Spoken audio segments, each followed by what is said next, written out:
Bir odam aytadi, do'stim shifoxonaga deydi, tushib qoldi, bordim ko'rgan. O'pkasidan operatsiya qilishibdi, yarmini kesib tashabdi.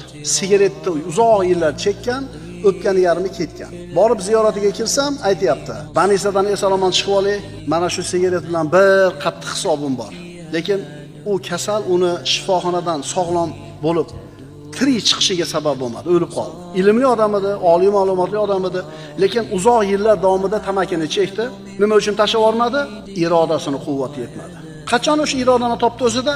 Qachon tashlayman bu sigaretni dedi? O'pkasini yarmi ketib bo'lganidan keyin. Mana shundan keyin irodasida quvvat paydo bo'ldi. Fursat o'tib ketishidan avval topiladigan kuchli iroda bilan vaqt o'tib ketgandan keyin topiladigan kuchli irodaning o'rtasida katta farq bor. Qarilar biladi, yoshlikda mana qilish kerak ekan, chunki o'tib bo'ldi-da. Endi irodangiz kuchli, lekin kalla emas. Pulingiz ham bor, vaqtingiz ham bor, xohishingiz ham bor, lekin endi zehn emas. Sog'lik emas.